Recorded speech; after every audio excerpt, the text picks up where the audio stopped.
Ecuador, un país que durante mucho tiempo fue de esos pocos países de Latinoamérica de los que apenas se escuchan noticias negativas. Un ejemplo de estabilidad en la región. Sus principales cartas de presentación eran las majestuosas Islas Galápagos, su ceviche y la emblemática mitad del mundo.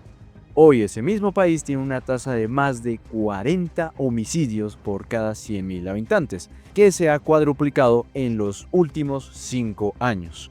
Cárceles controladas por bandas criminales, donde las masacres son habituales, y un candidato presidencial que fue asesinado a plena luz del día. La tarde del 9 de agosto fue asesinado Fernando Villavicencio, quien fuera candidato a la presidencia de Ecuador al final de un mitin en Quito. Y si no fuera poco, el 9 de enero de 2024 sucedió un acontecimiento que dejó al mundo entero en shock, ya que más de 10 hombres armados tomaron un canal de televisión en vivo. Y si no me crees, míralo por ti mismo. Y esto pasaba hace solo unos minutos en Ecuador. Hombres armados han entrado en un canal de televisión de Guayaquil mientras se emitía en directo. El presentador trata de calmarlos. Hoy en Imperio Político vamos a analizar la transformación de Ecuador de ser un oasis de tranquilidad a convertirse en el nuevo epicentro de la violencia en América Latina, hasta superando a países comúnmente peligrosos como México, Colombia o Venezuela. Así que acompáñame a responder las siguientes preguntas. ¿Cómo la inestabilidad política de Ecuador ha influenciado en la seguridad que se vive hoy en día? ¿Por qué Ecuador se convirtió en un principal exportador de drogas? ¿Y por qué las instituciones del gobierno no han logrado detener esta ola de violencia? Sin más, empecemos. ¿Y dónde está el gobierno? La pregunta que todos se hacen es, ¿dónde está el gobierno ecuatoriano mientras ocurre todo esto? La respuesta es compleja y bastante preocupante. Así que para entender el inicio de esta ola de violencia que vive Ecuador, tenemos que tener en cuenta uno de los principales factores, o sea, la inestabilidad política, ya que desde el final del gobierno de Rafael Correa en 2017, uno de los presidentes más polémicos de la historia de Ecuador, para muchos uno de los mejores, y para otros un influyente de la izquierda ecuatoriana, sobre todo por varias reformas sociales que realizó influenciado por el boom petrolero de esa época. Pero eso es otro tema. El punto acá es que en tan solo 7 años Ecuador ha tenido 3 presidentes. Esta inestabilidad ha creado un ambiente perfecto para que el crimen organizado y la corrupción se infiltren en las instituciones. Así que la corrupción en Ecuador comenzó a profundizarse en el sistema judicial, la policía y la política, ya que uno de los casos más emblemáticos de esta trama de corrupción es el de Metástasis, una investigación que descubrió que uno de los narcotraficantes más buscados en Ecuador, Leandro Norero, había comprado jueces y fiscales que liberaban a criminales o archivaban casos. Cuando los investigadores accedieron a los chats de este narcotraficante, encontraron una red que incluía más de 30 jueces, policías y políticos. En pocas palabras, una metástasis institucional. Básicamente es como descubrir que los jueces de línea, el árbitro y el encargado de VAR fueron comprados por un equipo de fútbol contrario. Así que estas infiltraciones han generado pérdida de confianza y capacidad del Estado para responder ante la inseguridad que se vive, ya que como imaginarán, cada operativo antidrogas es potencialmente filtrado a los criminales. Cada juez puede ser corrompido y cada político puede tener conexiones ocultas con el crimen organizado.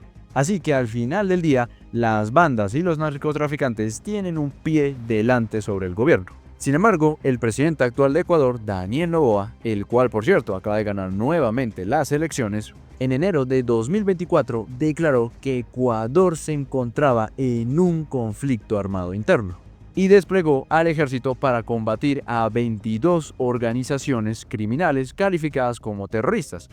Pero el ejército ecuatoriano no está entrenado para operaciones de seguridad urbana, y la verdad esto no es que haya resuelto de todo el problema, ya que si Daniel Noboa esperaba el efecto Bukele en Ecuador, va a tener que esforzarse aún más. Porque si bien la ola de violencia logró calmarse un poco y bajar los números de 40 homicidios por cada 100.000 habitantes, portales como Swiss Info reportaron que en los primeros meses del 2025 la violencia ha repuntado. Solo en enero se reportaron 781 homicidios, superando los registros de años anteriores. y marcando el inicio del año más violento en la historia del país.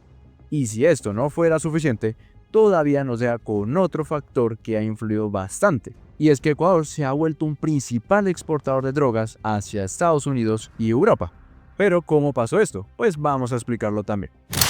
El nuevo corazón del crimen latino. Y antes de continuar con este tema, si te gusta la historia, la geopolítica y todo lo que pasa en el mundo actual, este canal es para ti. Así que no olvides suscribirte y activar la campana de notificaciones para que estés al tanto de todo lo que pasa en el mundo actual. Sin más, continuamos. La crisis económica también ha complicado aún más la situación que se vive en Ecuador, ya que con un desempleo cercano al 15% y una economía estancada, muchos jóvenes ven en las bandas criminales como una opción de supervivencia, ya que un sicariato en Ecuador puede pagarse con tan solo $100, lo que muestra la desesperación económica que alimenta la violencia. Es como si el crimen organizado fuera ahora una opción de carrera profesional para muchos jóvenes sin oportunidades. Además de eso, Ecuador tiene la mala suerte de estar ubicado entre dos de los mayores productores de cocaína del mundo, o sea, Colombia y Perú. Durante décadas, esto no representaba un problema grave, ya que Ecuador era principalmente un país de tránsito donde la droga pasaba camino a Norteamérica y Europa. Y ya, no pasaba gran cosa. Pero todo esto cambió drásticamente a partir del 2016, cuando Colombia firmó los acuerdos de paz con las FARC. Un dato poco conocido y que, por cierto, si te interesa la historia de la guerrilla colombiana, en el canal también tengo un video sobre ello. Pero entonces, continuando con este tema, tras esos acuerdos, muchos territorios controlados por la guerrilla quedaron en un limbo de poder, haciendo que los grupos criminales colombianos que no siguieron los acuerdos comenzaron a mover sus operaciones hacia Ecuador, donde la vigilancia era menor y las autoridades estaban menos preparadas. Y para terminar de poner la cereza en el pastel, también en los últimos años, la famosa banda transnacional venezolana, el Tren de Aragua, aprovechó para también expandir su red criminal hasta Ecuador, ya que claramente no iban a perder esta oportunidad. Por lo que entonces estos grupos criminales comenzaron a instalar sus bases de operaciones en Ecuador, para usar el puerto de Guayaquil, el más grande del país, convirtiéndose en un punto de salida ideal para la droga, ya que mientras los puertos de otros países latinoamericanos suelen estar bajo intensa seguridad internacional, Guayaquil ofreció una alternativa más discreta, ya que nadie imaginaba lo que estaba a punto de ocurrir en Ecuador. Un evento revelador ocurrió en 2021 cuando las autoridades ecuatorianas incautaron la asombrosa cifra de 210 toneladas de droga, comparado con apenas 79 toneladas en 2019. Este aumento del 165% no representaba una mejora en la eficiencia policial, sino el crecimiento exponencial del narcotráfico. Y por si no podía faltar, en marzo de 2023, un hecho que terminó de confirmar la compleja situación que vive Ecuador, es que la policía ecuatoriana descubrió que carteles mexicanos como el de Sinaloa y el de Jalisco Nueva Generación habían establecido en varias partes del país laboratorios de procesamiento de cocaína, confirmando aún más que ya no es solo un país de tránsito, sino que se ha convertido en un país clave para la producción de drogas. Otro problema que tiene Ecuador es su sistema penitenciario, ya que las cárceles del país, lejos de ser centros de rehabilitación, se han convertido en epicentros de poder para las bandas criminales. Lo que nos deja con la pregunta de entonces, ¿por qué el sistema penitenciario de Ecuador ha fallado y no ha tenido el efecto Bukele que Daniel Noboa esperaba? El poder tras los muros. Si hay un lugar donde se puede ver claramente la crisis de seguridad de Ecuador, es en sus cárceles. Lo que comenzó como un sistema penitenciario sobrepoblado pero manejable, se ha convertido en un infierno controlado por bandas, donde el Estado apenas tiene presencia. En 2021, más de 300 reclusos fueron asesinados en varias masacres carcelarias, ya que en una sola de ellas, llamada la Litoral de Guayaquil, 118 presos murieron en enfrentamientos entre bandas. Por lo que entonces las cárceles se han convertido involuntariamente en campos de batalla donde las bandas se matan por el poder. Pero hay dos bandas principales muy famosas, que son los choneros y los lobos, aunque existen muchas más pequeñas. Pero estas son las que tienen más poder, ya que estas organizaciones utilizan las cárceles como centros de operaciones desde donde dirigen extorsiones, sicariatos y tráfico de drogas en las calles. Es como si hubieran convertido las prisiones en oficinas centrales de sus imperios criminales, con la ventaja adicional de que el Estado les proporciona el edificio y la seguridad perimetral. Y finalmente, una de las situaciones que marcó un antes y un después en la historia de Ecuador fue el asesinato del candidato presidencial Fernando Villavicencio en agosto de 2023. A solo días de las elecciones presidenciales, esto fue la gota que derramó el vaso, ya que Villavicencio había denunciado repetidamente los vínculos entre el narcotráfico y la política ecuatoriana. Su asesinato, perpetrado por sicarios colombianos presuntamente vinculados a la banda de los Lobos, demostró que en Ecuador ya nadie estaba a salvo, ni siquiera los mismos políticos. Entre la esperanza y el caos. La situación de Ecuador nos muestra que ningún país está inmune a estas dinámicas. Si un país relativamente próspero y estable pudo caer tan rápido en una espiral de violencia, otros podrían seguir el mismo camino si no se enfocan en tener instituciones fuertes, independientes y transparentes, y sobre todo políticas de seguridad preventivas. Desde enero de 2024, el gobierno de Daniel Noboa ha puesto en marcha un paquete integral de medidas que combina la militarización del territorio, reformas legales, cooperación internacional y programas de prevención social, con el objetivo de frenar la ola de violencia que sacude al país.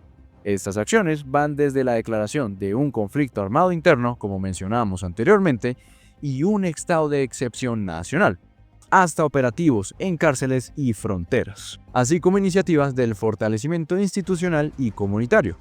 Esta estrategia, aunque ambiciosa, enfrenta desafíos como la magnitud del crimen organizado, la corrupción y la fragilidad de algunas instituciones estatales. Así que ahora cuéntame, ¿qué opinas sobre todo esto? ¿Crees que la militarización realmente pueda frenar la violencia en las calles de Ecuador? ¿Hasta qué punto la corrupción institucional es la raíz del problema de seguridad? ¿Y preferirías ver más policías en las calles o un sistema judicial más transparente en Ecuador? Déjame tu opinión en la caja de los comentarios. La lucha contra la violencia es un desafío global que no conoce fronteras. Por eso, si quieres entender cómo dinámicas similares se están golpeando a otros países del continente, te invito a ver el análisis sobre el origen de la crisis humanitaria en Haití.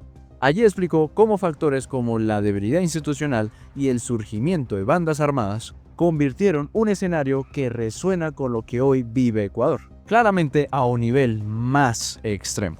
Así que haz clic acá. Además, también entenderás por qué Francia y Occidente tienen la culpa de lo que pasa en Haití.